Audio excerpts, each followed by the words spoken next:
Nanti menyusul yang lain ya. Baik, Prof. Baik, Prof. Ya, yang lain menyusul ya. Bismillahirrahmanirrahim. Assalamualaikum warahmatullahi wabarakatuh. Bismillahirrahmanirrahim. Alhamdulillah.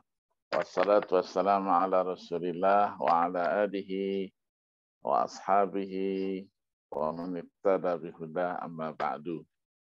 Alhamdulillah, sore hari ini kita bertemu kembali karena hari Rabu yang lalu pas saya pada saat yang sama itu berada di pesawat menuju Jawa Timur karena ada acara wisuda Pondok Pesantren Putri Lirboyo Kiai Idris Marzuki almarhum dulu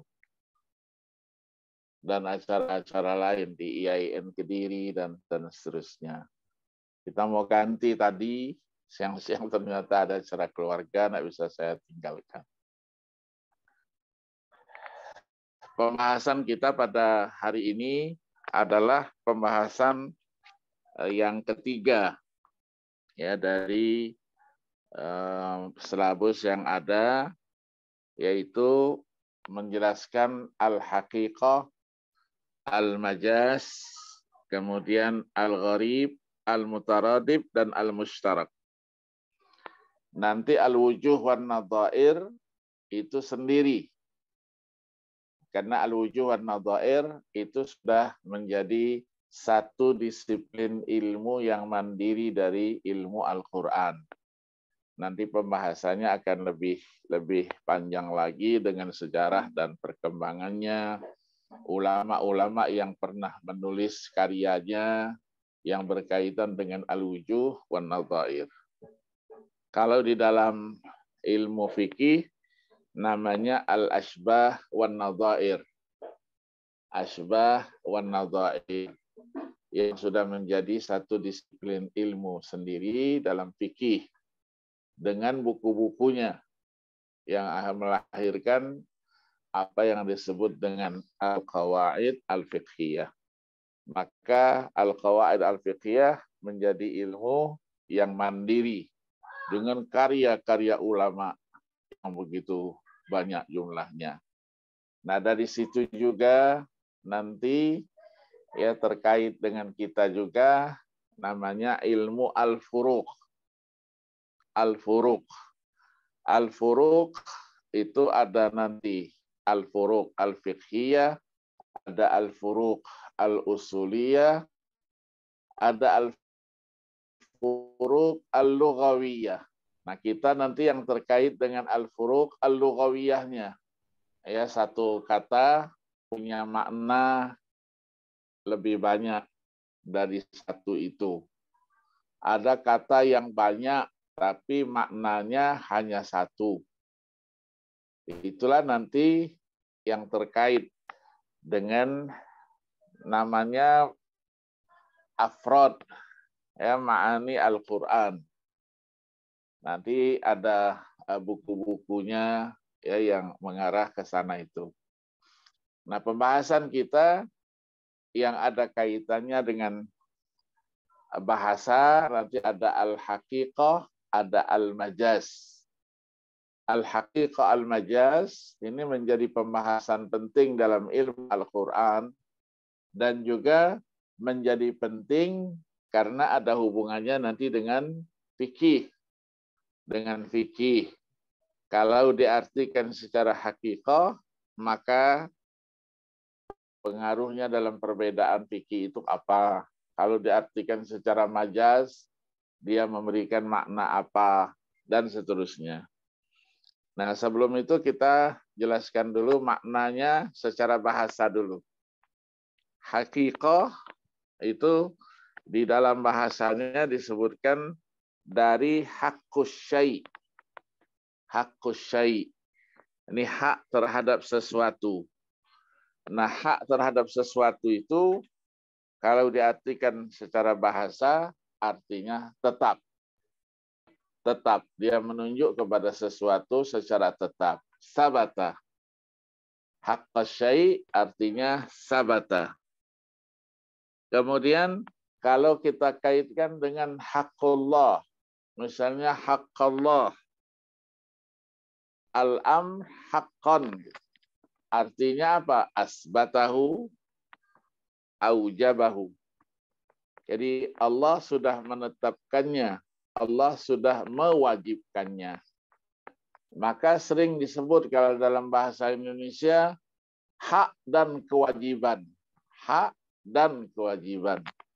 Ya, karena dia merupakan sesuatu yang pasti, sesuatu yang tetap. Nah, diartikan juga kalau dikatakan haqqatul amro, haqqatul amro haqiqatan. Maka di dalam bahasanya itu memberikan arti bahwa saya terhadap masalah itu sudah dalam posisi yakin. Saya sudah dalam posisi tidak ada keraguan sedikit pun di sana. Kuntu ala yakinin minhu. Itu disebut dengan haqiqah. Haqiqah secara bahasa. Majaz itu di dalam arti bahasanya artinya adalah majaz itu artinya melampaui. Ya, yang disebut dengan istilah at-ta'addi. At-ta'addi, melampaui, melewati, ya melewati. Kalau saya katakan saya melampaui tempat ini, maksudnya saya lalui, maksudnya saya lewati dia. Nah, ini juga berkaitan dengan apa? Dengan pergaulan kita sehari-hari dalam perjalanan kehidupan. Ada namanya jawaz. Jawaz itu diartikan dengan paspor. Ya, paspor. Paspor itu disebutkan sebagai bahagian daripada bahasa Arab, jawaz namanya. Artinya adalah dokumen, ya, sokul musafir, dokumen orang yang melakukan perjalanan supaya tidak tertukar, supaya tidak terjadi kepalsuan. Maka dokumen tidak mungkin dipakai. Dokumen si A dipakai oleh si B, itu pemalsuan. Kalau pemalsuan itu akan ada hukuman. Ya, hukumannya itu adalah hukuman, ya, sekarang ini hukumnya 2 tahun. Ya, memalsu dokumen itu adalah pidana. Hukumannya adalah 2 tahun. Nah, kita sering mendoa, ya, mendoa supaya kita dibebaskan dari kesalahan kita. Allahumma afu anna wa tajawaz anna. Tajawaz anna. Jadi kita minta dibebaskan. Ini nanti bisa dilihat di dalam apa? Di dalam buku-buku usul fikih, ya, karena ini adalah merupakan pembahasan yang ada kaitannya juga dengan usul fikih. Secara istilah, haqiqah itu diartikan oleh ulama, ya, di dalam buku-buku ulumul Quran dikaitkan, ada kaitannya dengan usul fikih. Maka sering disebutkan ulamaul usul. Ulamaul usul itu adalah al-usuliyun yang selalu menggunakan sebagai satu peristilahan, rujukannya nanti adalah ayat-ayat Al-Quran dan hadis-hadis Nabi. Karena ada kaitannya dengan permasalahan-permasalahan hukum. Maka haqiqah diartikan al-lafdul musta'malu fima wudi'a lahu. Yaitu lafaz yang digunakan ya hanya untuk yang ditunjuknya saja. Al-lafdul musta'mal fima wudi'a lahu. Maka di sini nanti akan terbagi Dia ada namanya haqiqah lughawiyah, ada haqiqah syar'iyah, ada haqiqah urfiyah, ada haqiqah istilahiyah. Ini menjadi bahagian penting karena kalau nanti terjadi pertentangan antara satu dengan lainnya, mana yang harus kita ambil? Apalagi ya yang memang tidak ada ketetapannya secara bahasa, secara syar'i, itu diambilkan bagaimana? Apa dikembalikan secara bahasa ataukah ya dijadikan dia sebagai patokan secara syar'i? Dulu sering kita ya pembahasan dulu di tengah-tengah masyarakat itu ada namanya aliran kepercayaan dulu. Ya iling, mazhab iling. Mazhab iling. Mazhab iling itu ketika azan terdengarkan tidak perlu sholat, tidak perlu Allahu Akbar, ruku, sujud, tidak perlu. Dia cukup berdiri sejenak iling. Iling itu mengingat pekerjaan-pekerjaan yang terdapat di dalam sholat itu. Jadi dia sebentar saja iling sudah selesai, tidak perlu sholat. Nah, sementara di situ ada haqiqah syar'iyah. Orang itu dikatakan sholat itu kalau dia mengucapkan takbir, muftatahatun bit takbir, wa muhtatamatun bit taslim. Dia mulai dengan takbir Allahu Akbar dan disudahi dengan Assalamualaikum warahmatullah. Maka isinya bukan iling, isinya aqwalun wa af'alun. Ucapan dan perbuatan. Ada gerakan-gerakannya. Seseorang itu dikatakan baru sholat kalau ada rukunya, kalau ada sujudnya. Kalau dia berhenti saja sejenak, ya, ketika mendengar azan dan mengaku sudah sholat, itulah mazhab yani haula'i al-ngiliyin. Ya, al-ngiliyin itulah dulu namanya aliran kepercayaan. Ya, aliran kepercayaan.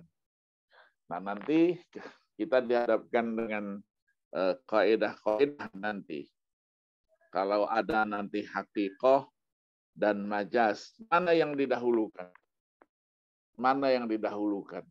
Nanti ulama terjadi perbedaan dulu, mazhab-mazhab itu terjadi perbedaan itu. Maka kita katakan haqiqah itu tadi ada lughawiyah, ada syar'iyah, ya, ada urfiyah. Lughawiyah misalnya sering kita katakan manusia itu siapa sih? Manusia itu al-insan itu al-hayawanun natiq. Hayawan yang bisa berbicara. Kalau yang bisa berbicara disebut dengan insan, hayawan. Tapi kalau yang tidak bisa berbicara, hanya hayawan saja, tidak ada natiqnya. Kemudian disebutkan dengan istilah hakikatnya syar'iyah. Seperti sholat yang tadi kita contohkan, itu sudah diketahui makna sholat yang sebenarnya. Kemudian ada lagi urfiyah. Ya, urfiyah. Urfiyah itu yang biasa terjadi di dalam kehidupan kita sehari-hari yang merupakan satu tradisi urf yang kita temukan. Misalnya, kita menyebutkan dabbah. Dabbah itu diartikan dengan binatang yang melata. Kalau binatang yang melata, itu nisbahnya kepada yang berkaki empat. Yang berkaki empat disebut dengan dabbah. Wa ma min dabbatin fil ardi illa 'ala Allahi rizquha. Walaupun ada juga binatang yang kakinya cuma 2. Ayam. Ayam kakinya 2. Tidak melata dia. Disebut tidak melata.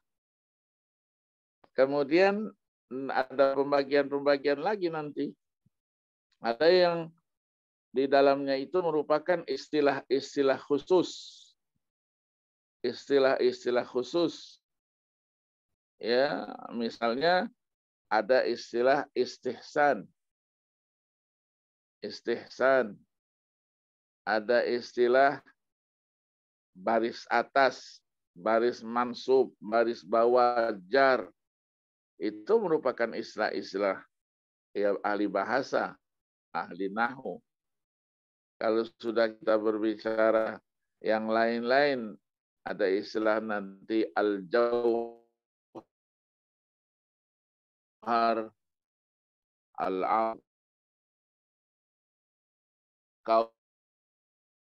al-kalam, al-mutakallim. Nah, dimaksudkan menurut peristilahan masing-masing kelompok itu, itulah yang disebut dengan istilah haqiqah. Haqiqah istilahiyah. Maka peristilahan yang ada di satu disiplin ilmu terkadang ditemukan juga sebagai istilah dalam disiplin ilmu lain karena ada hubungannya. Ya, seperti pembahasan-pembahasan yang terkait dengan bahasa yang akan kita bahas nanti itu, termasuk haqiqah dan majaz. Ada di dalam ilmu Al-Quran. Ada juga dia di dalam ilmu fikih, ilmu usul fikih. Dari situlah diambil nanti istinbat hukumnya. Kemudian yang disebut dengan majaz. Majaz itu tadi artinya melewati. Melewati itu di dalam bahasa disebut dengan al-ittisa, meluas dia.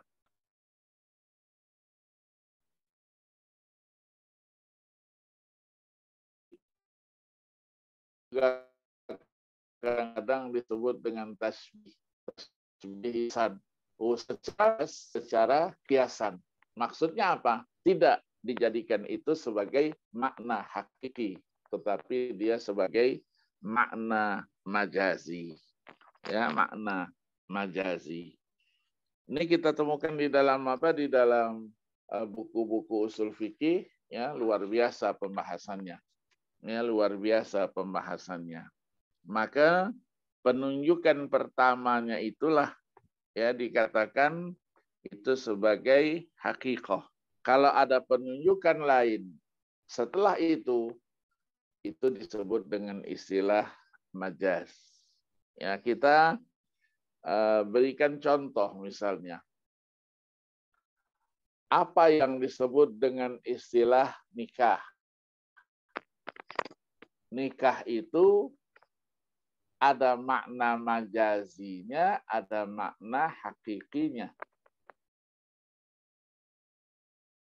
Al-Imam Asy-Syafi'i, mazhab Syafi'i,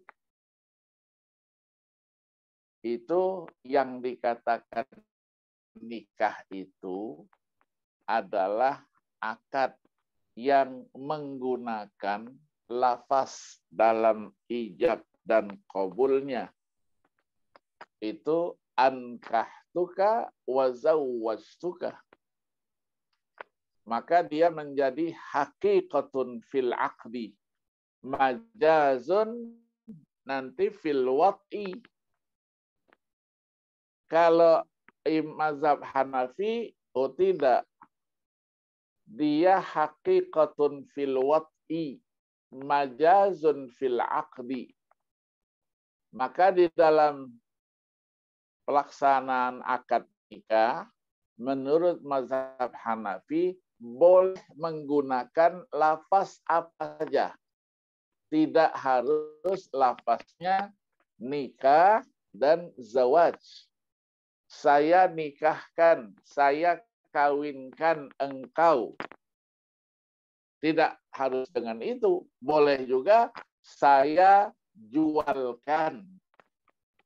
Nanti yang mau kawin, saya beli. Saya apalagi istilahnya yang lain. Kenapa? Karena nikah itu kan adalah pemilikan. Tamlikus syai'. Memiliki sesuatu itu di dalam pembahasan fikih ada yang dengan penggantian, ada ganti ruginya, iwad, ada yang tanpa penggantian ganti ruginya, biduni iwad. Kalau dengan iwad, ya itu namanya tamlikul ain. Ada tamlikul manfaah. Yang kita miliki itu apa? Barangnya atau pemanfaatannya. Kalau yang dimiliki itu barangnya, kalau dia bayar ganti ruginya, berarti dia memiliki barangnya itu. Itulah namanya jual beli. Jual beli. Kalau dia miliki barang itu, tapi dia tidak membayar ganti ruginya, itu namanya hibah, pemberian. Kalau pemanfaatannya, dia bayar, berarti terjadilah sewa menyewa. Dia hanya memiliki pemanfaatan. Barangnya, al-ain, itu tetap menjadi milik pemiliknya. Kalau tidak membayar ganti rugi, maka disebut itu sebagai pinjaman. Namanya ariyah. Namanya ariyah. Ini pun mempunyai implikasi nanti dalam hukum. Dalam hukum. Maka mazhab Syafi'i itu di antara rukun nikah itu ada ijab dan qabul. Ijab dan qabul memerlukan sirah, redaksi. Redaksinya tidak boleh menggunakan redaksi selain nikah dan zawaj. Saya nikahkan, saya kawinkan. Jawabnya nanti saya terima nikahnya dan kawinnya. Kalau walinya atau wakilnya mengatakan saya kawinkan, saya nikahkan, dijawabnya saya terima kawinnya, nikahnya. Ada yang cerewet, nggak boleh terbalik itu. Walaupun ya dua redaksi itu dalam posisi yang sama. Misalnya dia katakan ankahtuka wa zawwajtuka makhtubataka fulanah binti fulan bimahri. Dia jawab qabiltu tazwijaha wa nikahaha. Padahal walinya tadi ankahtuka dulu, bukan wazawwajtuka dulu, bukan. Ya, kalau yang tidak mempermasalahkan, tidak apa-apa. Tapi kalau yang saksinya tidak mau terima, dia tidak mau. Terbalik tadi. Diulangi. 3 kali diulangi, tidak benar-benar dia. Nah, kalau di sebagian daerah dimandikan dulu tuh. Pengantinnya dimandikan dulu, ganti baju baru. Karena dia tidak bisa, karena grogi, biasanya grogi. Ada yang kadang-kadang menjawabnya dengan bahasa yang lain. Walinya mengatakan ankahtuka wa zawwajtuka maktubataka. Atau zawwajtuka wa ankahtuka. Jumlahnya qabiltu tazwijaha wa tankilaha. Bukan wa nikaha wa tankilaha. Jauh betul. Ternyata grogi dia. Maka ketika seseorang mau menikah harus didampingi. Siapa yang mendampingi? Ya tokoh, ya masyarakat lah. Kalau kita biasanya kiai, ya orang yang orang yang disegani dan orang yang bisa betul-betul menjadi pendampingnya. Ya, pendampingnya. Kalau memang sudah berulang kali tidak bisa-bisa saya terima nikahnya, kawinnya, tidak bisa nyebutnya juga, ya sudah saya terima, selesai. Ya, saya terima bagaimana? Sudah selesai. Itu contoh yang pertama.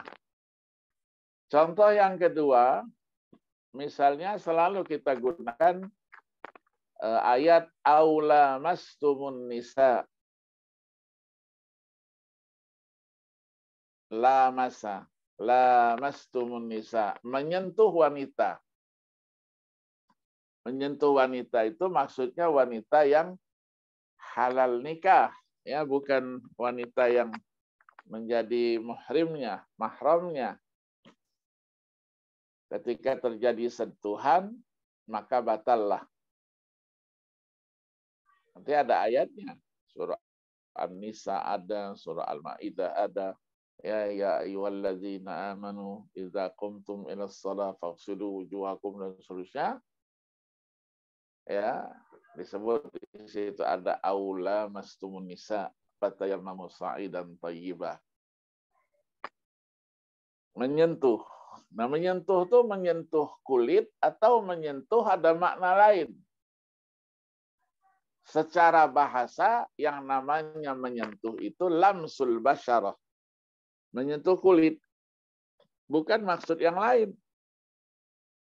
Tapi menurut mazhab Hanafi, menyentuh itu bukan sentuhan kulit itu. Yang dimaksudkan adalah ya bersetubuh, al-jima'. Kalau hanya sentuhan kulit biasa, enggak apa-apa, enggak batal wudunya. Maka kalau kita umroh, kita haji, ya orang-orang yang bermazhabkan Hanafi itu enak aja keluar dari hotel, ya gandeng aja istrinya, seret aja istrinya. Atau istrinya yang gandeng suaminya. Dan ada lapisnya, biduni hailin. Ya, tanpa ada lapisnya. Kalau dia digandeng, megang bajunya, bukan kulitnya, enggak apa-apa. Ya, enggak apa-apa. Mau ditarik aja tangannya, mau di apa-apain, enggak apa-apa. Karena dia tidak menyentuh kulit. Namanya hail, ya, pembatas. Nah, menurut mazhab Syafi'i, ya, lamsu al-mar'atil ajnabiyah biduni hailin. Itu menjadi naqidun min nawaqidil wudu. Dia menjadi salah satu sebab dibatalkannya wudu. Jadi lamasa di situ ada makna majazi, ada makna hakiki. Mana yang dipakai? Mazhab Syafi'i itu menggunakan makna hakiki. Sementara mazhab Hanafi menggunakan makna majazi. Mana yang lebih kuat? Nah, kalau dalam studi fikih sudah ada munaqasyatul adillah, nanti tarjih. Saya memilih mazhab Syafi'i. Kenapa? Hamlul kalami 'alal haqiqah aula min hamlihi 'alal majaz. Membawakan ucapan itu kepada makna yang hakikah itu lebih utama dia secara bahasa, secara ilmiah dari membawakan maknanya itu kepada majaz. Itu contoh-contoh, ya, contoh-contoh nanti pengaruh perbedaan hakikah dan majaz itu dari aspek hukumnya. Dari aspek hukumnya. Masing-masing punya apa? Punya alasan. Ya, nanti dikembangkan. Oh, sentuhan. Sentuhan laki-laki dengan wanita. Itu ada syahwatnya tidak? Nanti mazhab ini memberikan kalau ada syahwatnya batal, tidak ada syahwatnya tidak batal. Siapa yang tahu? Sementara fikih itu ya dikatakan nahkumu bizzawahir wallahu yatawallas sarair. Bisa dia ngaku depan manusia, tapi Allah Maha mengetahui. Ya, itu nanti pembahasan nanti di dalam masalah-masalah fikih, ya. Nah, di dalam kitab kurikulum kita itu dicontohkan, ya, contohkan Misalnya firman Allah Subhanahu wa taala di dalam akhir surah Al-Hajj itu. Ada ya ayyuhalladzina amanu ruk'u wasjudu wa'budu rabbakum waf'alul khaira la'allakum tuflihun. Karena ayat terakhirnya wajahidu fillahi haqqa jihadi wastabakum wa ma ja'ala 'alaikum fid dini min haraj. Di situ ada irka'u, ada wasjudu. Apa yang disebut dengan ruku'? Apa yang disebut dengan sujud? Ya ada caranya. Yang dicontohkan oleh Nabi, sallu kama ra'aitumuni usalli. Itulah namanya hakikat daripada ruku' dan sujud. Diarahkan kepada siapa? Harus ruku' dan sujud itu. Ya ayyuhalladzina amanu. Nanti kita membahas satu pembahasan khusus namanya wujuhul mukhatabat. Wujuhul mukhatabat itu nanti ada 33 macam.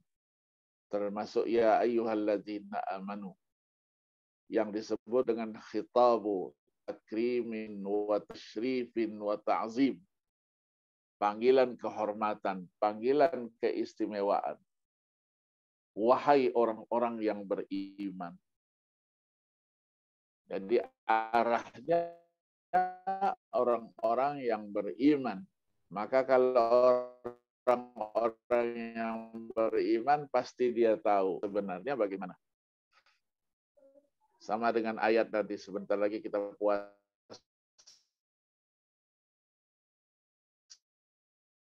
Ayyuhalladzina amanu kutiba alaikumusiyam. Saya diarahkan kepada orang-orang yang setengah-setengah, imannya yang tidak ini, atau iman yang namanya hakiki, yang sudah terhujam di dalam hati sanubari ini. Kalau imannya masih setengah-setengah, nerima ibadah puasa, pasti dia merasakan keberatan. Tidak makan saya sehari, tidak minum sehari, berat. Biasanya makan, minum terus. Katakan ngapain bodoh, katanya. Kita diciptakan oleh Allah untuk makan, untuk minum. Ada yang dimakan, ada yang diminum. Kenapa tidak dimakan, tidak minum? Bodoh, katanya. Dulu terjadi perdebatan dulu ketika mantan Menteri Pendidikan Malaysia dulu, Abdurrahman Yaakob. Dia ceritakan sama saya, Ustadz, katanya, saya guru besar bahasa Inggris di Cambridge. Yang saya ajar mahasiswanya ada yang Muslim, ada yang non-Muslim. Begitu masuk Ramadan, biasanya yang non-Muslim ini ngejek orang-orang yang Muslim. Samanya kawan, bodoh kamu. Ada yang dimakan, ada yang diminum, tapi tidak dimakan, tidak diminum. Didengerin saja sama anak-anak yang Muslim. Sudah selesai ngomong, dijawabnya, yang bodoh itu bukan kami, tapi yang bodoh itu kamu. Kami tidak makan dan tidak minum, itu dalam rangka melaksanakan ajaran agama kami. Tidak makan ada pahalanya, tidak minum ada pahalanya. Jadi yang bodoh itu kamu.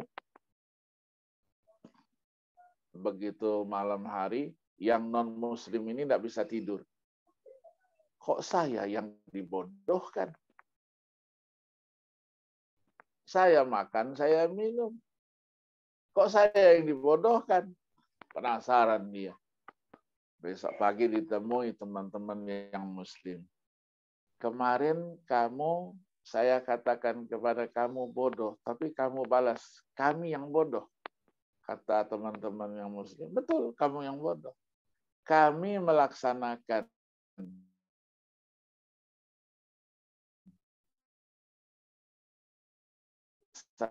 makan tidak minum, karena yakini di balik perintah Tuhan itu, adanya hikmahnya kembali kepada kami. Misalnya badannya sehat. Iya. Oh begitu. Kata. Apa hikmahnya? Apa maslahatnya puasa itu? Kata teman-teman kita yang muslim, kami tidak bisa jelaskan hikmahnya itu kecuali orang yang pernah merasakan puasa. Jadi kalau saya ingin tahu apa hikmahnya, saya harus puasa seperti kalian. Iya. Jadi tidak makan, tidak minum seharian. Aduh, katanya, tidak kuat saya. Ya begitulah. Kita berjanji untuk tidak makan dan tidak minum, bukan kepada manusia. Kalau kepada manusia bisa kita izin, saya mau makan dulu sedikit ya, sedikit aja minumnya, sedikit aja. Atau kita berbohong. Ketika tidak ketemu dengan kawannya, kita makan, kita minum. Nanti bergabung lagi dengan kawannya, ngaku pura-pura dia berpuasa. Kan banyak begitu. Yang imannya tidak kuat, maka ya ayyuhallazina amanu. Ke kantor dia, pergi dari rumah puasa. Begitu siang hari, masuklah dia ke restoran yang atasnya ditutup, kakinya kelihatan di bawahnya. Makan 2 piring, minum 10 gelas. Pulang ke rumah sore-sore, pura-pura lemes dia di depan istrinya. Kok lemes banget sih? Ya puasa, namanya orang puasa kan lemes lah. Padahal sudah makan, sudah minum, dia membohongi dirinya. Padahal Allah tidak bisa dibohongi. Akhirnya, ya kalau begitu saya mau puasalah seperti kalian. Kata teman-teman kita yang muslim, janji. Tidak boleh makan, tidak boleh minum. Seperti kami, nanti kamu baru boleh makan, boleh minum. Kalau nanti kami makan, kami minum. Itu namanya buka puasa. Yalah katanya. Biar saya tahu hikmahnya apa di balik puasa itu. Ikutlah dia, sahur sama-sama. Begitu pagi-pagi jam 6:30, sudah ribut dia. Lapar saya, haus saya. Biasa saya makan, saya minum. Kata teman-teman kita, enggak boleh. Kan kamu ingin tahu apa hikmahnya daripada ibadah puasa itu.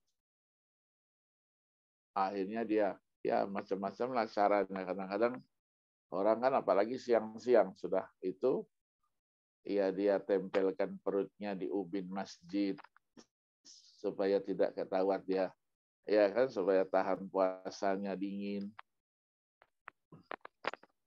Akhirnya apa? Sampailah dia pada akhir dari perjalanan ibadah puasanya hari itu. Begitu boleh berbuka, sebelum berbuka, ya seperti kita juga, kadang-kadang siapkan minuman apa yang dia senangi. Dibikin semua sama dia, 6 gelas, 7 gelas. Begitu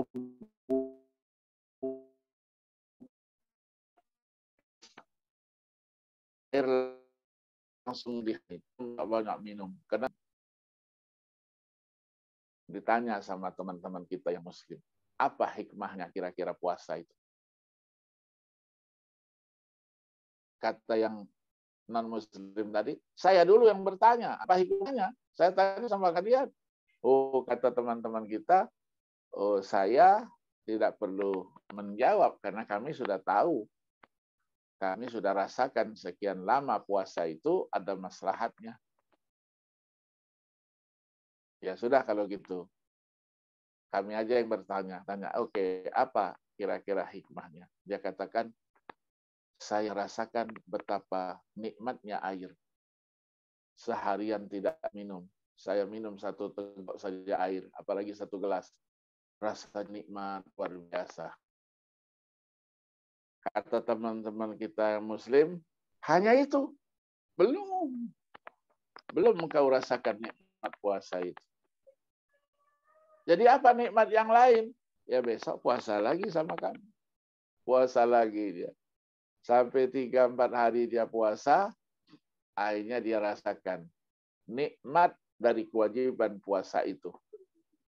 Maka dia katakan sama teman-temannya, saya ingin menyatakan keislaman saya. Akhirnya masuk Islam. karena ibadah puasa. Ya, karena ibadah puasa. Maka di dalam usul fikih dikatakan ma min amrin illa wa fihi masalihul linnas wa ma min nahyin illa wa masalihul linnas. Jadi perintah itu ada maslahatnya, larangan juga ada maslahatnya. Itulah yang dikaji ya di dalam ilmu maqasid syariah. Ya, maqasid syariah. Kemudian ada yang terkait dengan apa hakikah dan majas ini, itu yang biasa kita sebut dengan istilah sharih dan disebut dengan istilah kinayah. Sharih artinya jelas. Ya, jelas. Kinayah artinya ucapan yang tidak jelas. Ya, yang tidak jelas. Ya, kiasan. Makna kiasan. Nah, sharih itu diartikan dengan ismun katanya li kalamin maksyufil muradi minhu. Ucapan yang sudah biasa diketahui maksudnya apa. Kenapa? Karena dia sudah diketahui secara umum. Pemakaiannya juga secara hakikat dan secara majas itu sudah menyebar kemana-mana. Itu namanya sharih. Sebaliknya, kalau yang tidak demikian, ya tidak demikian, namanya kinayah. Namanya kiasan. Kiasan itu kata-kata yang tidak menurut maksud yang biasa diucapkan. Sharih. Jadi jelas, tidak ada makna lain. Tidak ada makna lain. Maknanya ya hanya itu. Nanti di dalam pembahasannya itu biasa disebutkan ada namanya tam, ya, ada namanya nanti ghairut tam, ya, dan lain sebagainya. Nah, kata-kata yang ada dalam ayat-ayat Al-Quran yang sharih itu masuk di dalamnya pembahasan al-amru, perintah, an-nahyu, ya, larangan, kemudian berita-berita yang disebut dengan al-akhbar, al-qasas, itu semuanya masuk dalam artian yang sharih. Kalau sharih itu maksud yang dimaksudkan itu adalah apa yang diucapkan tanpa melihat siapa yang mengucapkannya. Namanya sharih. Tapi kalau lihat dulu apa maknanya itu, tidak jelas makna yang dimaksudkan, itu adalah kinayah. Ya, biasanya dicontohkan. Dicontohkan. Ada yang mencontohkannya itu menggunakan ayat ya di dalam surah Al-A'raf misalnya huwallazi khalaqakum min nafsin wahidah wa ja'ala minha zawjaha. Kinayahnya di sini kepada siapa? Adam. Menggunakan wa ja'ala minha zawjaha. Minhanya siapa itu? Ya, sama dengan ya ayyuhan nasu taqu rabbakumul ladzi khalaqakum min nafsin wahidah wa khalaqa minha zawjaha. Minha kalau diartikan secara apa? Secara dhamirnya, minha itu wa khalaqa minha ya perempuan. Perempuan itu ya Hawa. Berarti Hawa dulu diciptakan, baru Adam. Ini kalau salah di dalam memaknai itu, ya memaknai itu. Contoh lain yang paling mudah itu biasanya di babul khitbah. Babul khitbah. Khitbah itu ya peminangan. Jadi kalau kita melakukan peminangan, Peminangan itu artinya menyampaikan keinginan untuk menikahi seseorang.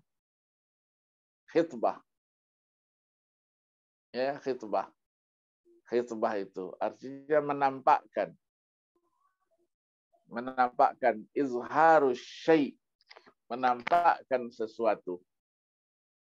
Nah, kalau menampakkan sesuatu yang ditampakkan apa itu? Keinginan.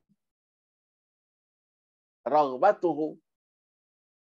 Untuk apa keinginannya? Litazawwuji, untuk menikahi bimra'atin muayyanatin khaliyatin min mawani'in nikah. Wanita tertentu yang di dalamnya tidak ada larangan untuk menikahinya. Menyampaikan itu. Izharur raghbah, menampakkan keinginan. Itulah namanya khitbah. Peminangan. Ya, peminangan adalah pendahuluan daripada satu pernikahan. Jadi dipinang dulu, didatangi dulu, ya, kita kenalan dulu, kenalan supaya jangan salah kita pilih. Ya, kalau bahasa orang kampung, jangan beli kucing dalam karung. Ya, apalagi yang mau dipinang ini kembar misalnya. Ya, kembar. Apa yang membedakan satu dengan lainnya? Karena kembar itu harus jelas. Harus jelas. Karena ketika kita nikah nanti itu wanitanya harus jelas. Itulah yang kita sampaikan dalam keinginan menuju pernikahan, pelaksanaan akad nikah itu. Itu namanya khitbah, peminangan. Nah, peminangan ini redaksi yang digunakan itu nanti ada yang disebut dengan redaksi sharih, ada yang disebut dengan redaksi kinayah. Sharih itu tidak ada maksud lain. Kinayah itu menggunakan redaksi, ada maksud lain di dalamnya. Kiasan. Misalnya, kita sudah ketemu dengan seorang wanita, si A. Ketika dia sampaikan keinginannya, uridu az-zawaja biki. Ini arghabu zawaja biki. Aku mau menikahi kamu. Dijawabnya, na'am. Ya sudah. Kalau dia katakan dengan secara bahasa halus, saya siap saja untuk dinikahi. Tapi datanglah ke rumah saya. Bertemulah dengan orang tua saya. Konsultasikanlah dengan keluarga saya. Sampaikan keinginanmu, nanti kalau kamu nanti ingin tahu apa jawabannya itu, mereka kan pasti tanya saya. Kamu dipinang oleh si A, mau enggak kamu menikahi itu? Aku akan jawab, bukan 100%, tapi 1000% saya setuju. Enak kali yang begitu. Tapi kalau yang sifatnya kinayah, ya Masya Allah. Kinayah ini enggak jelas dia. Dia mau dengan wanita itu. Tapi tidak semua laki-laki itu mempunyai keberanian. Wah, laki-laki juga banyak yang penakut. Ingin menikah, tapi tidak mau menyampaikan keinginannya. Penakut. Ya, minal khaifin. Maka digunakanlah kata-kata, kalau orang-orang Mesir, ya tafalsaf katanya. Ya, kesana kemari, keinginannya tidak langsung A gitu, tidak. Wah, muter-muter dulu. Ketemu dia dengan seorang wanita dan ingin menyampaikan keinginannya, tapi secara kinayah. Dia katakan, ya sudah ketemu, bintang di langit begitu indah. Dia katakan, alangkah indahnya bintang di langit. Hayal saja. Wanitanya juga tidak pernah belajar fikih. Ya, fikih munakahan tidak pernah juga. Kiasan-kiasan seperti itu harus ditangkap. Mas, maksudnya bintang yang indah-indah di langit itu siapa? Saya atau ada wanita lain? Oh, agak galak sedikit dia. Karena wanita yang mau dipinangnya ini Binaragawati. Kalau dia katakan, iya kamu, itu masih ada berani. Iya, saya muter sana muter sini. Ya, nah ketemu Binaragawati yang agak-agak galak sedikit, yang biasa mengangkat besi 300 kilo, pegangnya lehernya. Kalau ada wanita lain, ayo tinggal milih. Mau pukulan yang kanan atau pukulan kiri. Kalau pukulan kanan, pergi ke kubur. Kalau pukulan kiri, ke rumah sakit. Milih yang mana? Enggak, saya harus diberi pelajaran tuh wanita, laki-laki yang penakut itu. Itulah kiasan. Maknanya makna kinayah. Dia mau, tapi menggunakan kata-kata kiasan. Ya, kiasan. Minggir sana, minggir sini, ngomong. Nggak jelas dia. Ya. Nah, kalau yang tidak jelas itu diterima oleh wanita yang tidak mengerti juga, akhirnya begitulah, panjang-panjang saja. Ya, berkepanjangan dia. Tidak ada kata jelas-jelasnya. Apakah wanita harus mulai dulu? Sebenarnya kamu ini mau menikah sama saya atau bukan begitu? Ya, nanti dianggap ya tidak punya etika gitu kan. Yang namanya wanita itu kan sifatnya kan tertutup. Kalau tidak dibukakan jalannya, dia tidak akan memberikan sesuatu.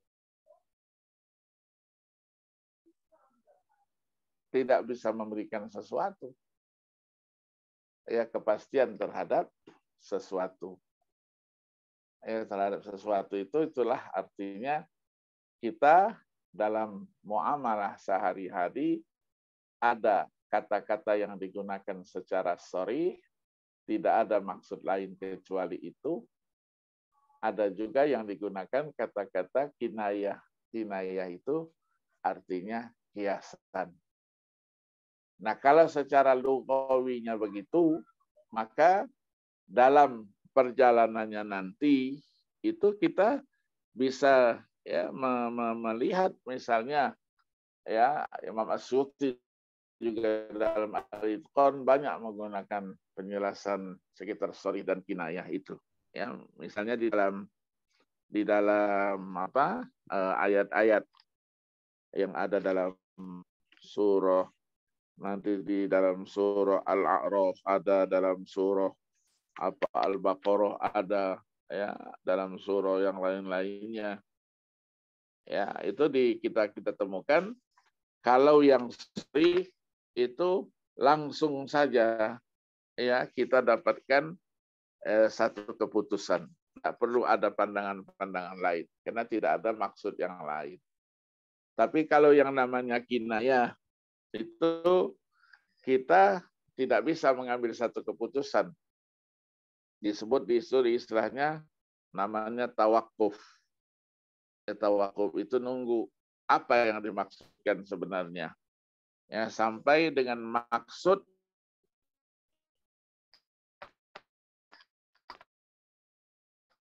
yang terketahui dengan sebaik-baiknya. Tanya A, B, itulah namanya nanti maksud yang sebenarnya atau tafsir yang sebenarnya dari ucapan-ucapan yang disampaikan itu. Ini pembahasan kita ya sekitar hakikah dan majaz, ya, kemudian sharih dan kinayah. Ya, sharih dan kinayah. Nanti ada lagi pembahasannya ya yang masuk dalam pembahasan kita nanti namanya gharib. Ya, gharib. Gharib itu artinya asing. Ya, asing. Asing itu maksudnya jarang terdengar. Ya, al-gharib. Al-gharib. Nah, di dalam Al-Quran itu kita harus kuasai itu. Daruriyun katanya lil mufassir. Kita harus ungkap makna yang gharib itu sampai dengan jelas, ya, jelas yang sebenarnya. Maka dari gharib itu ada pembahasan lain yang disebut dengan namanya mu'arrab. Mu'arrab itu bahasa luar yang bukan bahasa Arab itu menjadi bahagian dari bahasa Arab itu sendiri. Qur'anan Arabiyan ghaira dhi iwajin. Qur'annya Arabi. Arabi artinya maksudnya dari bahasanya itu adalah bahasa Arab, bukan dari. Nah, apakah dalam Al-Quran ada yang namanya mu'arrab? Artinya dari bahasa ya di luar Arab itu masuk di dalam bahasa Arab sendiri. Jadilah perdebatan nanti di sini. Ya, tokoh-tokoh ikan komentarnya Imam Syafi'i, Ibnu Jarir At-Tabari, Abu Ubaid Al-Qasim bin Salam, Qadhi Abu Bakar Al-Baqillani, Ibnu Faris, ya, seorang pakar-pakar bahasa Arab Sud itu semua memberikan itu. Jadi Al-Quran itu memang dia bahasa Arab, tidak ada bahasa yang lainnya. Itulah pendapat yang kuat, ya, yang kuat. Nah, apakah bahasa yang lain? Misalnya Farisia merupakan bahasa yang paling dekat dengan bahasa Arab. Kemudian bahasa Habasyiyah, bahasa Nabatiyah, dan lain-lainnya itu adalah merupakan bahasa ya yang kedengarannya kelihatannya Arabi, tapi sebetulnya dia bukan Arabi. Ini perdebatan-perdebatan yang kita temukan ya di dalam apa? Di dalam pembahasan ulumul Quran. Kemudian ada lagi bahasa. Dia lebih dari satu. Ada bahasanya yang lain.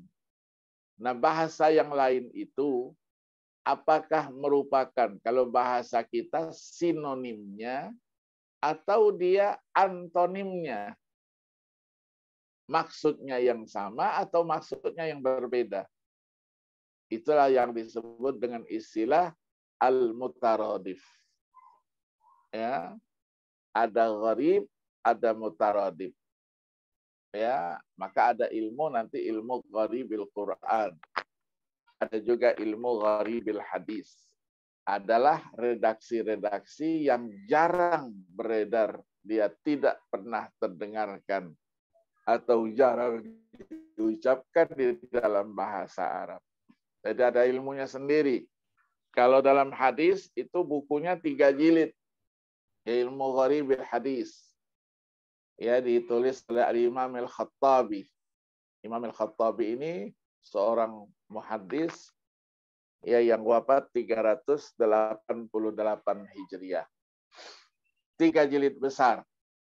Ya, kalau kita ingin mempelajarinya, ingin mengetahuinya. Nah, yang mutaradif ini yang sama dia. Yang sama. Ini mengantarkan apa? Mengantarkan tadi ya ilmu al-asbah wan nadhair. Atau disebut dengan istilah al-wujuh wan nadhair. Misalnya kita temukan ya lapas 2 lapas tapi maknanya 1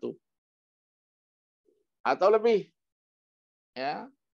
Al-insan. Kemudian ada lagi al-bashar. Nanti ada lagi Ibnu Adam.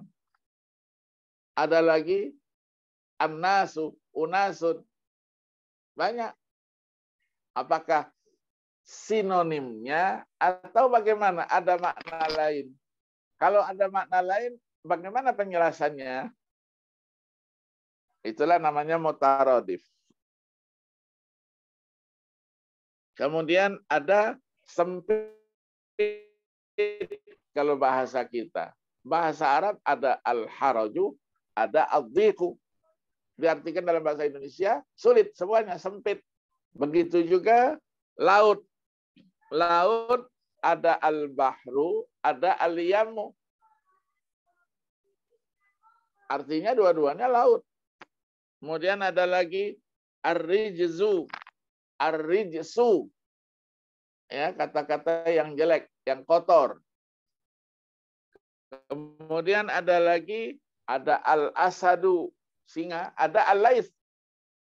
Ya, maka sahabat tabi'in ada namanya Laits bin Sa'ad yang semasa dengan Imam Malik rahimahullah. Laits bin Sa'ad. Laits, asad itu artinya semuanya singa. Ya, artinya singa. Maka diartikan yang mutaradif itu makana ma'nahu wahidan. Tapi wa asma'uhu katsiratun. Namanya banyak.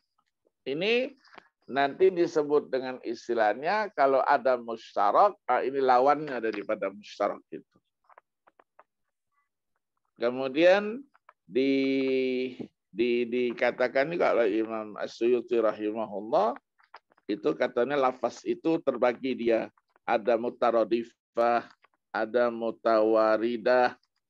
Mutaradifah itu ya lafaz yang artinya itu berdekatan.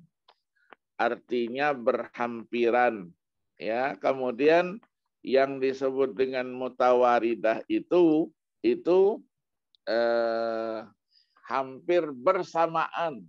Ya, bersamaan. Kalau tadi Laits ya dengan Asad itu sama-sama ya, dia merupakan binatang yang menerkam, binatang yang berbahaya. Nanti pembahasan itu kita bertemu ya di dalam ilmu, nanti satu disiplin ilmu namanya al-wujuh wan nadhair. Al-wujuh wan nadhair. Nanti di dalam apa? Di dalam penulisan ya, penulisan tesis itu sudah ada ya, dari mata kuliah Qawaidut Tafsir ini sudah melahirkan banyak tesis-tesis ya, termasuk ilmu al-wujuh wan nadhair. Ada yang menulis ya dan mendapatkan nilai yang bagus ya, cum laude, dia mumtaz. Itu siapa namanya mahasiswa kita dari Sulawesi Barat ya. Siapa namanya? Zainuddin. Sekarang sudah S3 jadi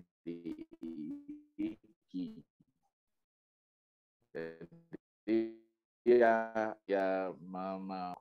jadi apa maksudnya sejarah dan perkembangannya, menjadilah dia satu karya ilmiah yang lengkap. Maka Al-Quran nanti dengan ragam ya pembahasannya nanti itu adalah berkaitan dengan lafaznya secara redaksional dari ayat-ayat itu. Menunjuknya kemana? Nanti ada pembahasan lagi yang disebut dengan dilalat. Ya, dilalat itu nanti ya kaitannya redaksi itu dengan hukum apa? Ada ibarah, ada isyarah, ya, dan lain-lain sebagainya nanti dalam pembahasan yang lainnya. Ada yang ditanyakan dari pembahasan itu? Bukunya sudah dimiliki semua ya? Sudah dikopi belum? Belum, Prof. Belum. Oh, belum ya. Kemarin, maaf Prof, Ziza tanya ke Bang Rahmat, kata beliau filenya hilang. Oh, File. file hilang. Iya, file PDF-nya. Oh, oh gitu. Nanti saya kirim lagi kalau gitu ya. Iya, Bro. Saya kirimin lagi nanti insya Allah. Kalau yang bukunya Pak Kures dapat dicari di Gramedia ya. Kaedah tafsir. Ya, kaedah tafsir. Ya, kalau yang ini nanti terpaksa kita carikan PDF-nya lagi. Ya, karena satu jilid Usul Tafsir wa Qawaidu yang Khalid Abdurrahman Al-Aq, yang satunya Qawaidut Tafsir Jam'an wa Dirasatan itu ya As-Sabt itu 2 jilid. Jadi semuanya 3 jilid.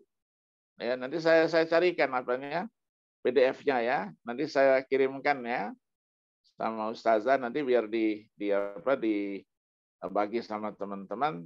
Ya teman-teman sendirilah yang cetakkan. Ya, dicetakkan. Di IIKI kan ada fotokopi ya. Ada kan? Ada fotokopi. Nanti dijilid yang bagus, yang tebal. Supaya dibawa kemana-mana dia tidak rusak. Jangan dijilid hanya sekedar cover yang apa? Yang tipis. Ya, dicarikan. Nanti saya carikan nanti itunya apanya. Kalau yang nanti yang lain-lainnya nanti al-wujuh wan nadhair. Misalnya pembahasan kita minggu yang akan datang itu satu disiplin ilmu. Nanti bukunya banyak lagi. Ya, ada 6-7 buku. Dikopi juga nanti. Ya, biar nanti satu mata kuliah itu bukunya nanti banyak yang kita temukan. Ya, afrod. Jadi nanti sini ada buku sendiri tadi kita sebutkan ada tokohnya Ibnu Faris.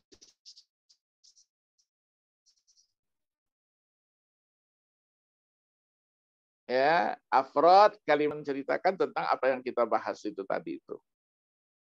Jadi ilmu Al-Qur'an ini dari aspek bahasa saja itu ilmunya beragam. Ya, dilalatnya juga beragam. Dan setiap satu topik saja dari pembahasan kita, itu ada beberapa kitab yang bisa kita jadikan rujukan. Jadi kalau tidak punya semuanya, ada 10, 11, ya paling tidak satu lah dari 10 itu, ya miliki. Jangan sampai nanti ditanya sama malaikat mungkar nakir nanti dikubur nanti. Ya ditanya. Kamu pernah belajar wujuhan nadhair? Pernah. Punya bukunya enggak? Tidak punya. Nah, langsung dicambuk sama malaikatnya itu. Ya. Kita yang menekuni ilmu Al-Qur'an enggak boleh begitu. Kita punya semua, harus memiliki. Ya, tergantung nanti karya ulama itu. Ada yang kecil, ada yang besar, ada yang kecil tapi kemudian diangkat menjadi tesis disertasi, dilakukan penelitian, atau dilakukan namanya tahqiq. Ya, tahqiq menjadi besar. Ya, bisa menjadi 2 jilid atau 3 jilid. Ada lagi pertanyaan? Atau cukup kita? Kasihan mungkin ada acara keluarga, ada apa ya. Karena kuliah ya akhirnya tertunda ya. Tidak apa-apa supaya kita jangan ada yang materi yang tertinggal ya. Materi yang tertinggal nanti kodoknya berat. Kodokannya nanti berat. Saya tidak mau numpuk-numpuk nanti di akhir perkuliahan. Wah kita ngebut. Karena banyak yang tertinggal ketika di pertama itu. Tidak.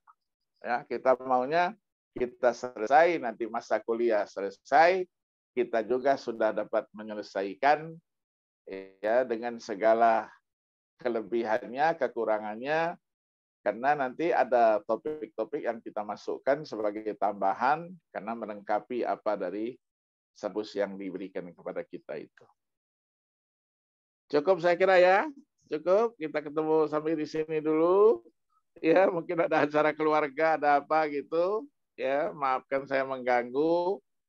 Ya, terima kasih. Nanti PDF-nya nanti saya kirimkan. ya PDF-nya, langsung nanti di copy langsung aja. Kalau mau diserahkan Pak Rahmat suruh kopikan. Nanti saya tanya sama beliau. Terima kasih ya. Assalamualaikum warahmatullahi wabarakatuh. Waalaikumsalam warahmatullahi Terima kasih. Ya, Assalamualaikum warahmatullahi wabarakatuh. Ya, sama-sama. Iya, 2000-nya nggak ada. Kakak mau naik lagi, Kak? Jadi gimana, Pak?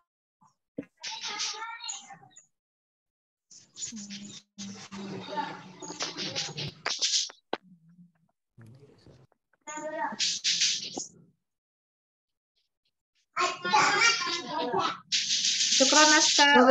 Iya, Kak. Makasih banyak, Kak. Makasih banyak. Dian aja. Ya. Dah. Bye. Assalamualaikum. Salam. Makasih banyak, teman-teman. Makasih banyak juga ya. Bintang-bintang. Iya, bintang.